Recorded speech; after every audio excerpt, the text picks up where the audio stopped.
Saraswati school जाऊँ कुर्मीनाशक दिवस parents teacher meeting रखी सार मैंने आम से जाऊँ आशा दीदी सागर सकाल आज आम 2024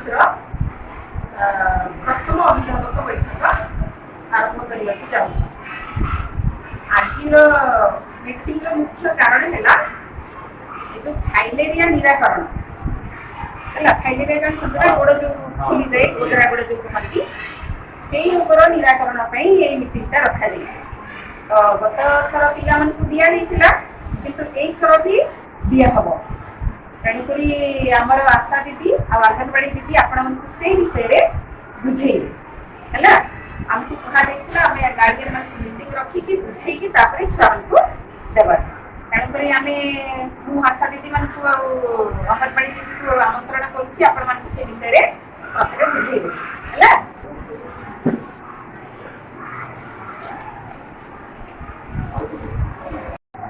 समस्त को मोर नमस्कार मुझे एरिया अंगनवाड़ी वर्कर मंतनी बड़ाई आ दीदी मान मोर नमस्कार।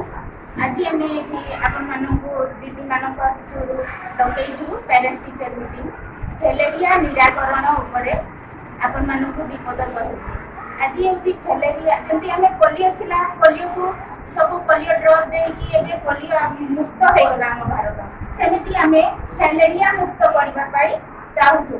फाइलेरिया मुक्त करने प्रति आमको आगु सचेतन होने से मेडिसिन खाइले ही आम से फाइलेरिया रोग को दूर कर फाइलेरिया रोग लक्षण फाइलेरिया मशा जब कामड़ी खाए हेले से फाइलेरिया मशा कामड़ी 14-15 वर्ष पर से रोगटा बाहर हठात बाहर नहीं जहाँ फाइलेरिया मशा कामड़ी थी 14 वर्ष पर हाथ गोड़ फुली फाइलेरिया देखा देखिए आपण मैंने आम बस्ती में फाइलेरिया रोग अच्छी आते मेडिसिन खाइले भी से फुला कमेनी आ मझी मझे से बथा भी हुए हेले से रोग न होगा आम छुआ पिला मैंने हो कि बड़ लोक मान भी से फाइलेरिया मेडिसिन दिया होची आ से मेडिसिन विषय आम आशा दीदी आपण माननकु विस्तार रूप में कहिबे।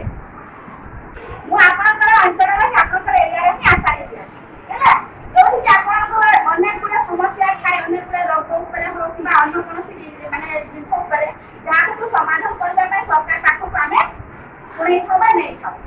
आज के प्रोग्राम में मोर उपस्थित हवा कारण होची आपन प्रत्येक वर्ष में एमबीए में आपन को जो फाइलेरिया निराकरण पे माने ट्रेनिंग पे मैडम को डका होतिला आपको ट्रेनिंग मत दिया है छी तथापि आमे फील्ड लेवल को आउ के आगु पढ़ेबा पे आमे निजे मत मीटिंग माध्यम सक्सेस करबा चाहते अनेक जगह में देखिछु मैक्सिमम जगह लोक डरू छथि मेडिसिन पढ़ी गला को तांको भयटा कहियो पहुंचे ना केही दियंती नै खांती नै कहत के खाइला पर एमती होछि खाको किंतु ताको जानिबा पाई हा जे मीटिंग करा है आपन गला बत पिला मानकर विभिन्न प्रकार मेडिसिन लेखिबे ओटेला हाइट मापी की देखिबे दुईटा बिना हाइट देखिबे हैला ए हाइट मापी की बहुत सेटा आगु रहा दिया कोन थिला गला बत सेटा स्टार्ट है आगु के दिन बत आगु ना थिला पण जोटा कि पूर्वी नाशक दिवस बोली पालन करा जाउता सेटा पिला को केवल पूर्वी ऊपर दिया होता बीसी भी दिया होता नहीं तापर बीसी आसरे थरे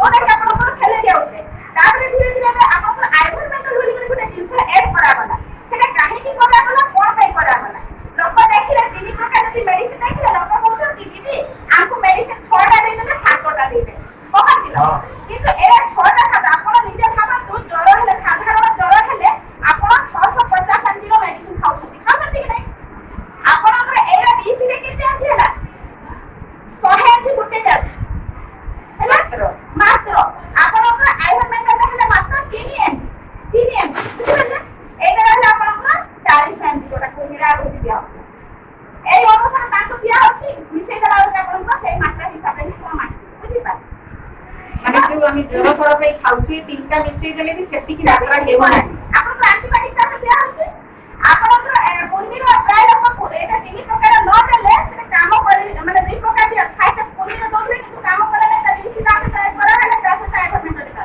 यार माने होछि आपन पर दिसी एटा फाइलेरिया आपन रोग हैला बॉडी रोग हैला रे आपन को माउ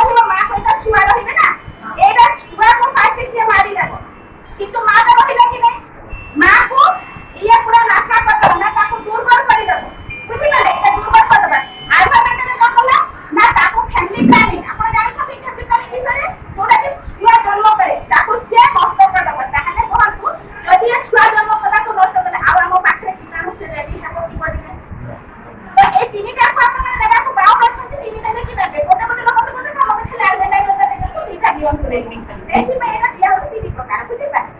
ଏଇଟା ସମସ୍ତଙ୍କୁ ଆୱାରନେସ୍ କରାନ୍ତୁ ଆପଣଙ୍କ ଅଞ୍ଚଳ ଗୁଡ଼ାରେ ଯେ ସମସ୍ତେ ଏଇଟା ନେବେ।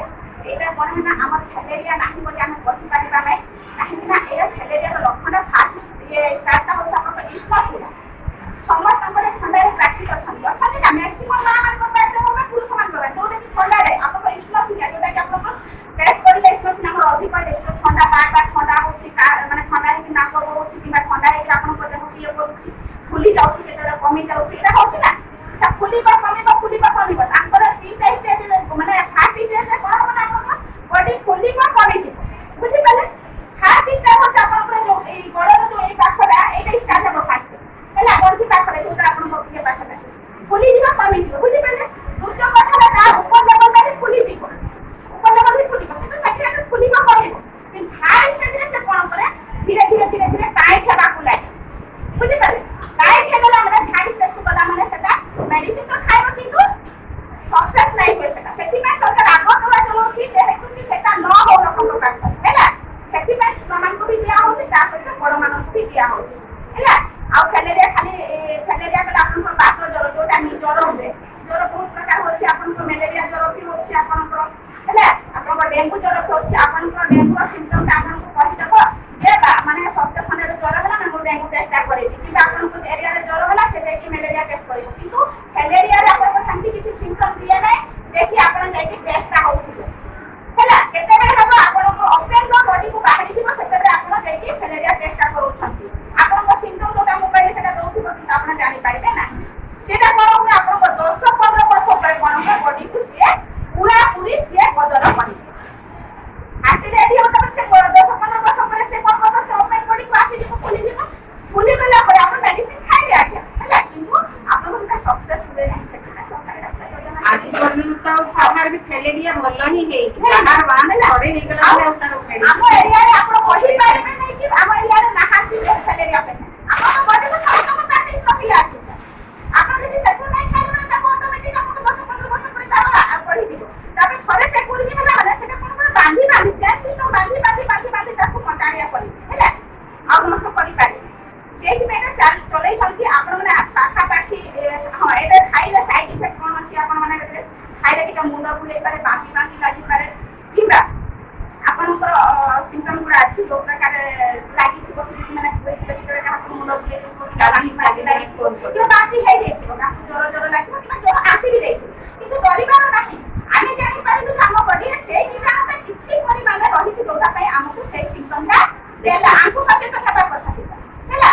ସେଟା ଲାଗିବ କିନ୍ତୁ ସେଠାରେ ଆପଣଙ୍କର ହାନିକାରକ ଲୋକ ନଷ୍ଟ ତ ହେବେ ନା କିନ୍ତୁ ଲାଗିଲା ଆପଣ ଜାଣିପାରିଲେ ଯେ ମୋ ବଡିକୁ ସେଇ ଜିନିଷଟା ଅଟୋମେଟିକ୍ ରହିଛି ଯୋଉଟାକି କମ୍ ପରିମାଣରେ ରହିଛି ଯୋଉଟାକି ମୁଁ ଖାଇଲା ପରେ ସେଟା ଠିକ୍ ହେଇପାରିବ ବୁଝିପାରିଲ।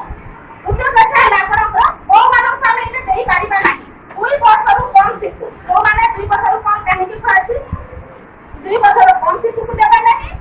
ଆଉ ଆପଣଙ୍କ ଗର୍ଭବତୀ ମା ଯୋଉ ନିଜ ଅଞ୍ଚଳରେ ଯୋଉମାନେ ଗର୍ଭବତୀ ଅଛନ୍ତି ଗୋଟେ ମା ମାନେ 2 ମାସ ଥିଲେ ବି କହନ୍ତି ନାହିଁ ଆମେ କାହିଁକି ଏରିଆରେ କାମ କରିଥାନ୍ତୁ 5 ମାସ ହେଲା ପରେ 3-4 ମାସ ପରେ କହିବେ ଦିଦି ମୁଁ ଗର୍ଭରେ ଅଛି ତ ସେଇମାନଙ୍କୁ ଆମେ ଜାଣିପାରିବୁ ନା ଖୁଏଇକି ଦେଇପାରୁ କିମ୍ବା ଖାଇକି ଦେଇପାରୁ। ସେଥିପାଇଁ ଏଇଟା ୱାର୍ଣ୍ଣନା କରାହଉଛି 1 ମାସ ହେଇଥାଉ ବା 2 ମାସ ହେଇଥାଉ ସିଏ ଗର୍ଭବତୀ ରହିଲା ମାନେ ଏଇ ଜିନିଷଟା ଖାଇବ ନାହିଁ ବୁଝିପାରିଲେ। ଗର୍ଭବତୀ ମା ଖାଇବ ନାହିଁ 2 ବର୍ଷରୁ କମ୍ ପିଲା ଖାଇଦେଲେ ହେଲା। ଆପଣଙ୍କର ଯୋଉ ମା ମାନେ କି ପିଲା ଜନ୍ମ କରିକି 7 ଦିନ ଭିତରେ ଅଛନ୍ତି ସେ ମା ବି ଖାଇବେ ନାହିଁ। ଆଉ ଯୋଉ ମା ମାନେ ଯୋଉ ଯାହା ଘରରେ ପେସେଣ୍ଟ ଯିଏ କି ଅନ୍ୟ ମାଧ୍ୟମରେ ସିଏ ସେବାଟା ପାଉଛି ମାନେ ନିଜ ମାଧ୍ୟମରେ ନାହିଁ ବେଡ୍ରେ ଯୋଉଟା ବେଡ୍ରେ ପଡ଼ିଛନ୍ତି ସେଇମାନଙ୍କୁ ଆମେ ଦେବା ନାହିଁ। ବାକି ସମସ୍ତେ ଖାଇପାରିବେ ହେଲା। ଏଥିରେ ବିପି କି ସୁଗର ଏଥିରେ କିଛି ଅସୁବିଧା ନାହିଁ ସମସ୍ତେ ତାକୁ ନେଇପାରିବେ ହେଲା। ବୁଝିଲେ ସମସ୍ତେ ଠିକ୍ ସେଇ ଅନୁସାରେ ବିହରିଛି ଖାଇବେ। ସେ ଆଶୀର୍ବାଦକୁ ବହୁତ ଧନ୍ୟବାଦ ଠିକ୍ ସମୟ ଦେଇଥିବାରୁ। ପଟରୁ ଆପଣମାନଙ୍କର ଏତେ ସମୟ ଆମମାନଙ୍କୁ ଦେଲେ ଆଉ ମେଡିସିନ ବିଷୟରେ ବହୁତ କିଛି ଜାଣିଲେ ଆଉ ଆପଣମାନଙ୍କର ଯାହା ବି ମନରେ ଡାଉଟ୍ ଥିଲା ସେଗୁଡ଼ା ଆମମାନଙ୍କୁ କ୍ୱେଶ୍ଚିନ୍ କଲେ। ଆମେ ଯେତିକି ଜାଣିଥିଲୁ ଆପଣମାନଙ୍କର କ୍ୱେଶ୍ଚିନ୍ର ଉତ୍ତର ଦେବା ପାଇଁ ଚେଷ୍ଟା କରିଛୁ। ଆଉ ସମସ୍ତଙ୍କୁ ଆମର ନମସ୍କାର ଆପଣମାନଙ୍କୁ ଧନ୍ୟବାଦ।